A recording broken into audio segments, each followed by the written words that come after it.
Quiero compartir con ustedes esto que pasó hace minutos en la TV pública y que tiene al protagonista, al presidente de la Nación, hablando de control de divisas, y vamos a hablar con el rey de la dolarización. Mirá. Nosotros tenemos un problema con las divisas, no lo hemos resuelto. No se van a levantar los controles En el inmediato, de ningún modo. de divisas. En el inmediato, nosotros ahora nuestro objetivo es acumular reservas y bueno, nosotros vamos liberando reservas para los inversores para que puedan cumplir sus obligaciones externas, pero por ahora los dividendos preferimos que se queden en Argentina. Javier, buenas noches, ¿cómo estás? ¿Qué tal, José? Bueno, arranquemos por el principio de esta historia que tiene que ver con un presidente que empieza a hablar de diablos para el tema de inflación. Bueno, entonces, varias cosas. Primero le resolvió el traje que se tiene que usar para PC en Halloween. O sea, para el titular del Banco Central. Claro, el titular del Banco Central. Entonces es el diablo y las máquinas impresoras de dinero están poseídas y emiten, que da calambre. Entonces ahí está el mal. Entonces hay que exorcizar el Banco Central y si es necesario, digamos, como es lo que yo propongo, es eliminarlo. Vos decís que cuando el presidente habla de diablos, ¿a quién le habla? En realidad le habla a la tribuna, o sea, la inflación es siempre y en todo lugar un fenómeno monetario que surge de un crecimiento de la oferta por encima de la demanda que genera una pérdida de poder adquisitivo de la moneda y todos los precios expresados en esa unidad monetaria suben. Digo, esa es la única explicación razonable para la inflación. Todo lo demás es ya ni para psicólogo, es para psiquiatra directamente. Porque en el fondo es, digamos, cómo le pueden echar la culpa a otros, pero esto es de manera compulsiva. O sea, porque en realidad, por ejemplo, en un momento habla de la remarcación. Por favor, que algún economista, digamos, de los que tiene cerca, ¿por qué no se ponen a pensar que si vos tenés, suponete, mercados concentrados, lo que hace es determinar el nivel de precio, no la tasa de variación del precio? O sea, con lo cual eso, digamos, de que son estructuras concentradas, eso es una estupidez, porque hace al nivel de última y no a la tasa de variación. Javier, para entender un poco el contexto, vos lo que decís es, por un lado, emisión monetaria, es los billetes, la maquinita de billetes sin respaldo, que volcó, por ejemplo, el plan platita de cara a las elecciones, que hoy la pagamos. Pero no es solamente el plan platita. La estafa llamada señoriaje, ¿sí? El señoriaje, en los últimos 2 años, o sea, que gobernó este gobierno, juntó 11 puntos del PBI. ¿Cómo querés que no haya inflación? La inflación va a estar desbordada. ¿Por qué? Porque vos fíjate, el último dato que tuviste, ¿cuánto fue? 4,7. Quiere decir que en los últimos 12 meses tuviste 52,3%. Primera quincena en alimentos más del 6%. No, pero para ver cómo en dinámica esto está complicadísimo. Si yo miro el bimestre, que me dio 8,8, lo anualizo, estoy en 65. Si tomo el dato punta, lo analizo, estoy en 75. Es decir, ¿qué quiere decir? Que vos vas en una aceleración.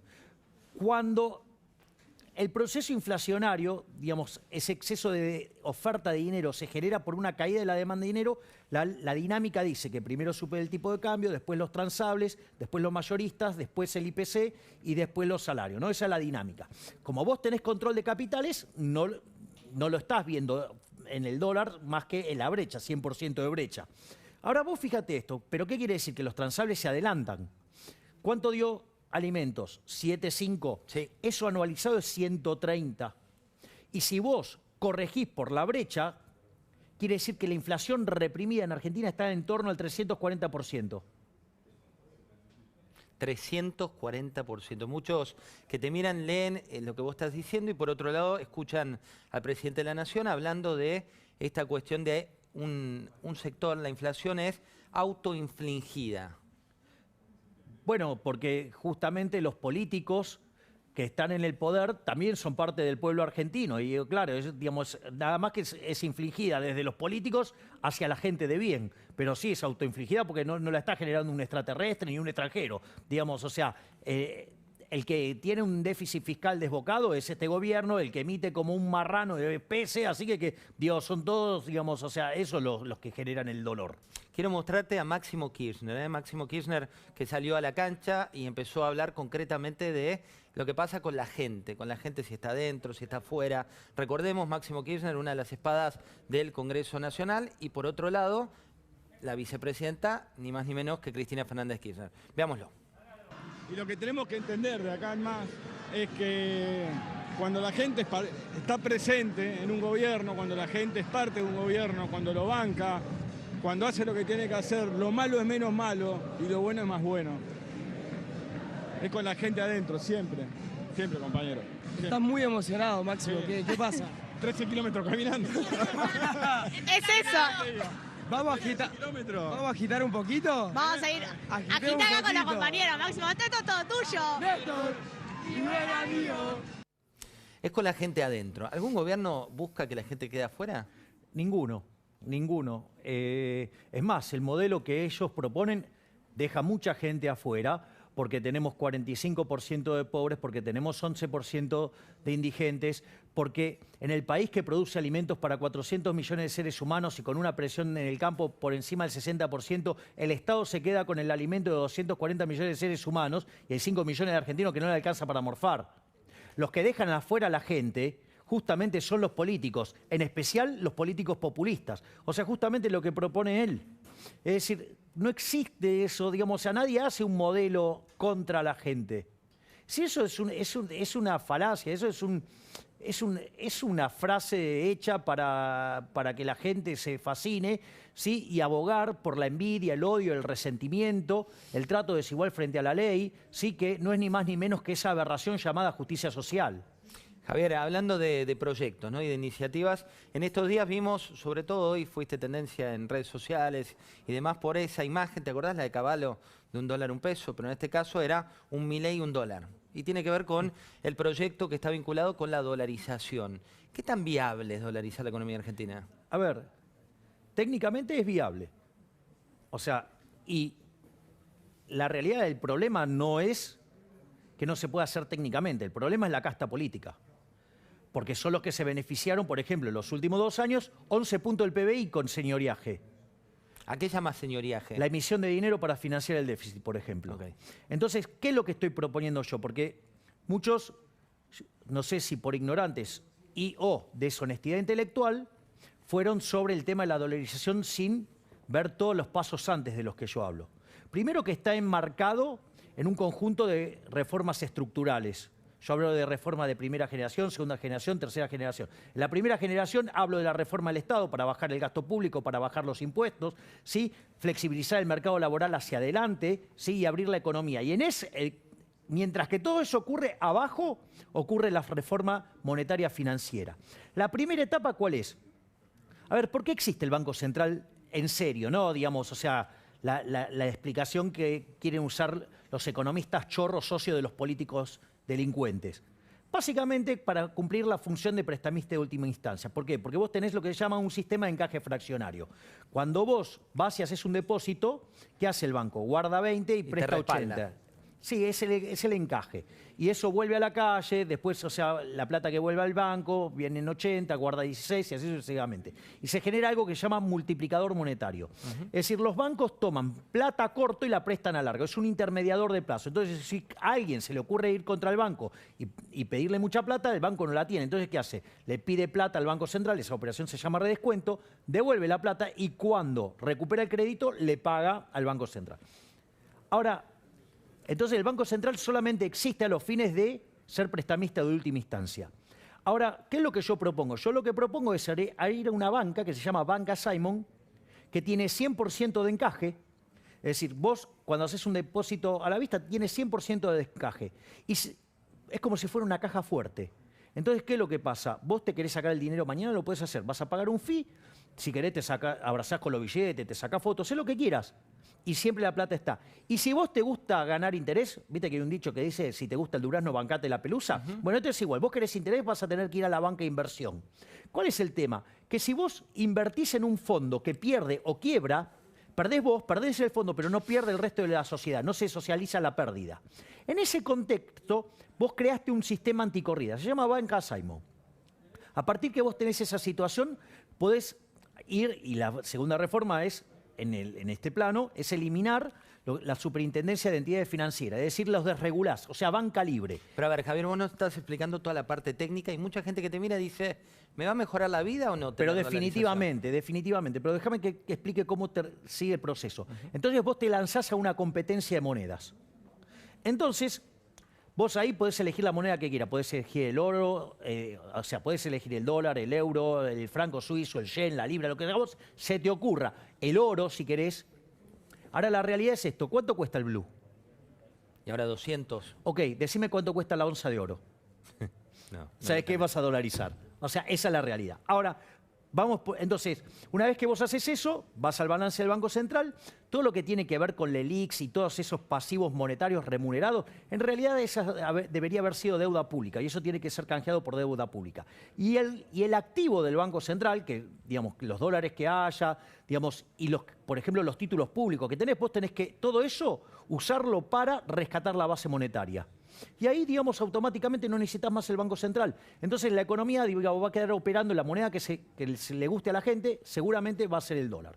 Ese es el primer punto. ¿Eso cómo funciona? Porque para que no digan, no, pero te perdés el prestamista de última instancia. ¿Y qué? Digo, no me interesa tenerlo si ya no tengo encaje fraccionario. Te perdés el señoriaje. Obvio que, digamos, los festejos que se pierde el señoriaje, si en el fondo es una estafa de los políticos a los argentinos de bien. Entonces, o no sé, o que te digan, no sé, no podés controlar la tasa de interés. Bienvenido, si la tasa de interés es un mecanismo de coordinación intertemporal. Es como controlar, mirá la locura que es controlar la tasa de interés. Es como querer controlar los precios presentes y los precios futuros. O sea, un delirio. Sí, sí, una cuestión que te aleja. Pero mira, hablando de esto y concretamente poniendo en referencia, tengo a Roberto Feletti. Y vos me decís, ¿por qué Roberto Feletti, José? Si te estoy hablando de ancla monetaria y demás. Porque él tiene su propia ancla. Quiero compartirla con vos. Mirá.